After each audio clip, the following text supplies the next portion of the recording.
Hi guys, welcome to my review of this episode of Raw. So this episode of Raw saw Gunther cutting his promo for now that he's going to be John Cena's final opponent, and I think that he is, and I think it's a notion that if anything has gained Gunther more heat, and I think that with this promo just basically had Gunther leading into this and utilising this and to his advantage, which I think Gunther has always done. And I think I don't think that Gunther gets enough credit for all of his heel work that he does. I think he's just a fantastic heel. And during this promo, I think that he showcased it again.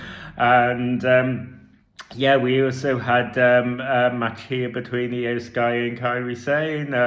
Just another really solid match with great in-ring performances, as you would expect from two performers like these two. Real gnarly spots where we had Kairi Sane getting the suplex on the outside of the ring, which was the hardest part of the ring. Rather predictably, having the Io Sky pick up a win, and me being a big over fan of Io Sky, I'm never going to complain about that. But yeah, just a solid match as you would expect from these two. We also had the mystery man in the Vision, the guy in the black mask and the black hood, who were all kind of like speculating on who could it be, and still kind of like leaning towards Austin Theory, but there is a potential that they could do a swerve here because I think that Austin Theory is tending to be a name that's being put about the most online, I think, and it's being maybe the most predictable, and I guess maybe WWE don't want to have, when they finally do decide to do the reveal, I don't think that they wanted to have a certain shock value, a certain impact, and maybe they feel they'll reach a conclusion, even if they were initially going into this idea with Austin Theory in mind. They could also decide to change their mind on this and change direction, because they just seem to be like, the internet is kind of like it almost expecting it to be Austin Theory. So they could do a swerve here. Um, um, so so yeah, who knows? But I was more peeved off when we had this other when we had the mystery man. He had another reception where he delivered the stomp again, teasing Seth Rollins, and I said in the last review where they had introduced the mystery man, I wasn't like a big fan of that. I'm not a big fan of the whole Seth Rollins tease. I'm not buying into that one iota. I think it's a little insulting to kind of like suggest that it is Seth Rollins, in the sense that it would make no sense in terms of either reality or kayfabe. I don't think it would make any sense for it to be Seth Rollins. So yeah, it just it's one of those where I think that we're going to drag this out at least for like a few more weeks. I could see it maybe revealed in time for like a Royal Rumble build. I think that they do need to pull the trigger on it relatively soon. I do think that it's not something that they can really drag out. I think that when we get to the build for Royal Rumble, I think they have to kind of like pull the trigger there, or at least have a reveal at Royal Rumble at the latest. I don't think that they could afford to drag this out any longer than that, because I think that it would just it does seem to be something that would kind of get old quite quick, I think. That's just my personal feeling. Yeah, it does seem to be that they would have to pull the trigger on this quite quickly, and they could only really get away with kind of prolonging this mystery for maybe a few more weeks. before they have to kind of like do the reveal. Yeah, we had also a banger announcement as well, but we had Jevon Evans and Leon Slater were going to face AJ Styles and Dragon Lee at Saturday night's main event, which was massive announcement. Especially, it was music to my ears, especially for me because yeah, I just think at this no pun intended, but I think at this match is going to be phenomenal. I really do. Just the in-ring ability that these four people have, albeit them showcasing that all at the same time. Like, I just think that this is just it's just the sort of wrestling that I love watching. And yeah, I mean, such a great moment for Leon Slater as well, who's has held AJ Styles in such high regard for so long.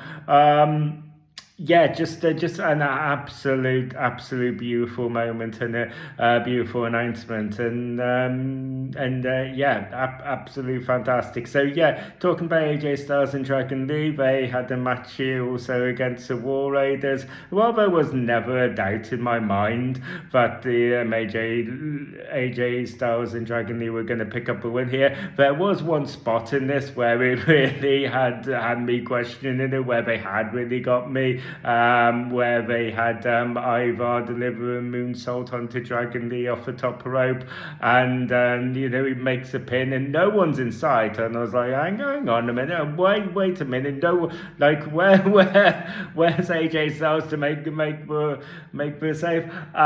Yeah, they really got me with that one. It was a real close call, and the camera work as well, especially, like, absolutely sold it, because yeah, there was just no one in the periphery to kind of make a save here. So yeah, they got me with that moment, I gotta say. But yeah, we did ultimately have AJ Styles and Dragon Lee picking up a win.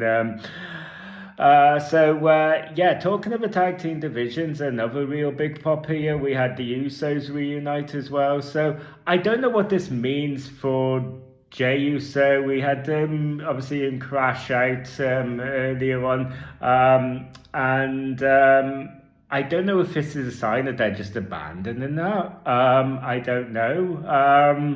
I mean, some people have put forward that they could just have this reunite the Usos as just this kind of catalyst for a heel turn from Jey Uso, and I think that's feasible. I think that could potentially be an angle, although I do question about what his motivation would be for in that context to turn heel, because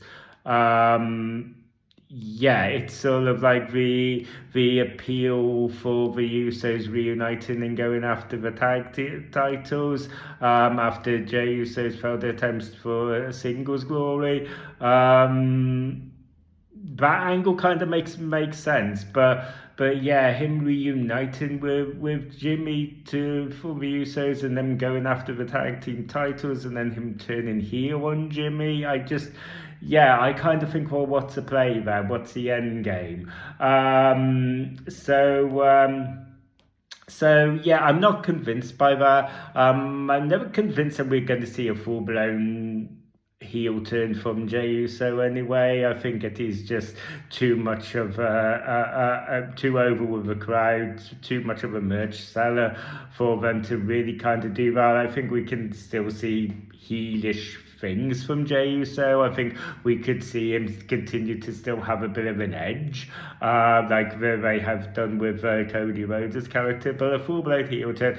But no, that's a one element of this.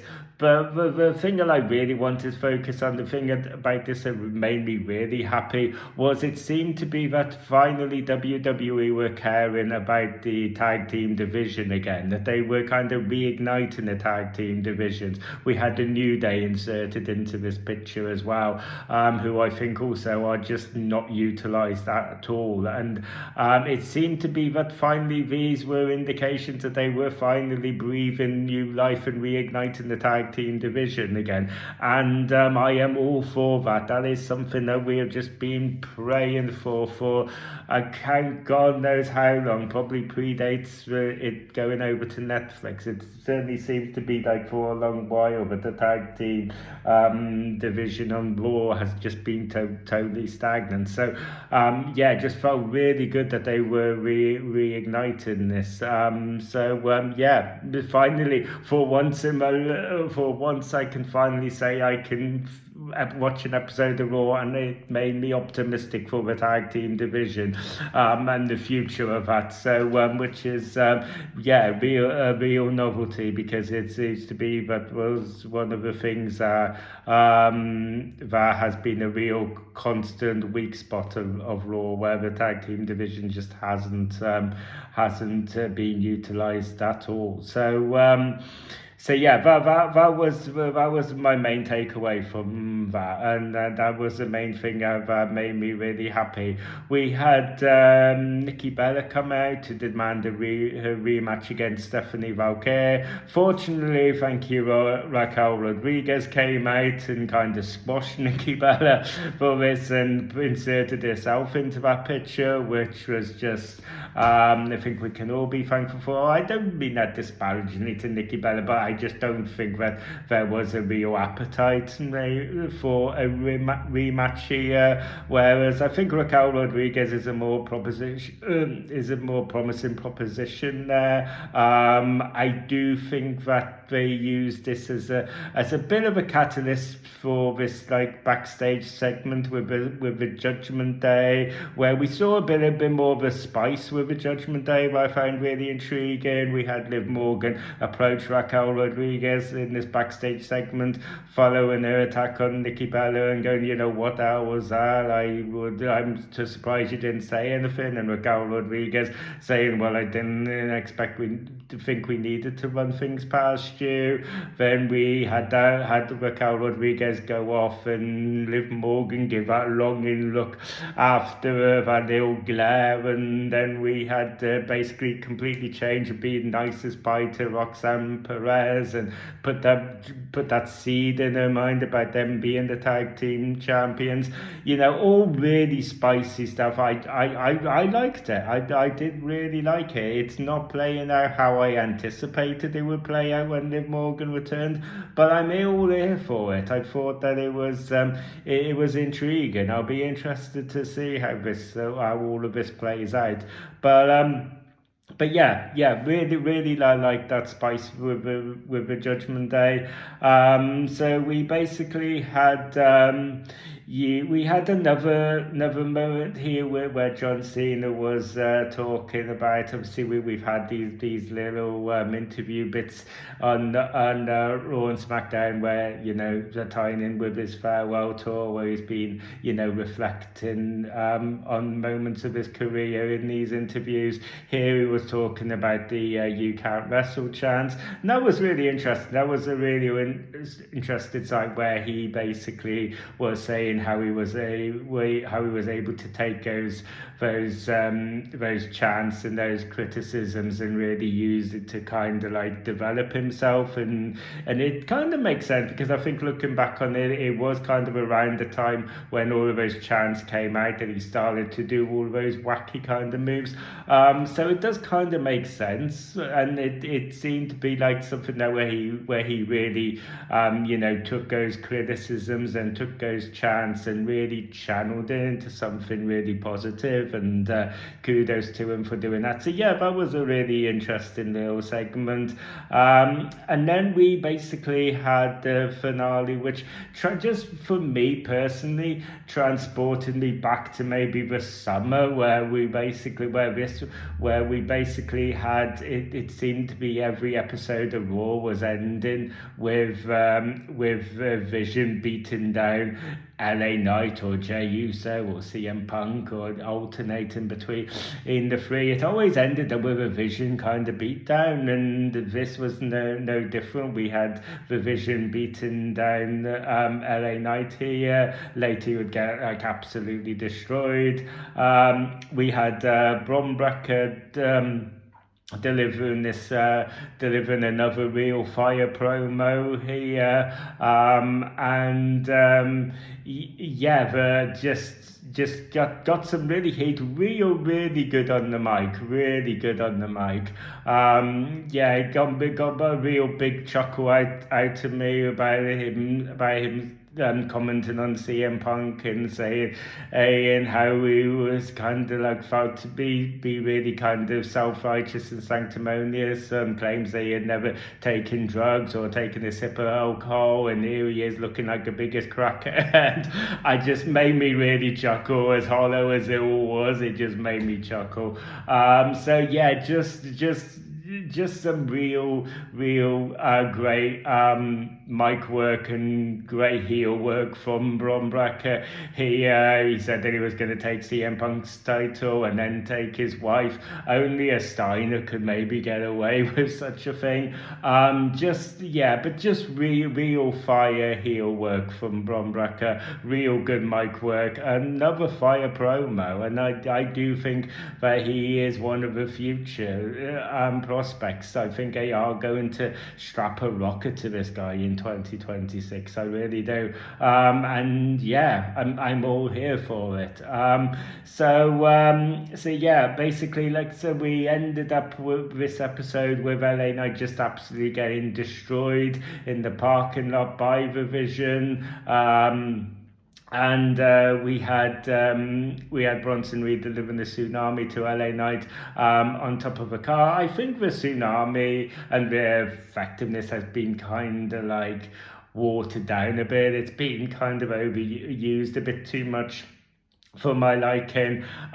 People have read into this that this is WWE burying LA Knight. I don't think that it's necessarily that. I don't see that necessarily happening, although I do think it, I can completely understand why people would have that rhetoric. It does seem to be that he has been on this downward trajectory for some time, so I can totally understand where they would have that theory, but I just don't necessarily interpret it in that way. I do think that it's sort of, in fact, the opposite. I think that they are building towards an LA Knight push here. Yes, I do. Maybe I sound delusional when I say that, and maybe I am delusional. But yeah, I do believe in the potential for an LA Knight push here, where he's always been a bit of an outlier. He's always been a bit of a lone wolf, similar to CM Punk in that respects.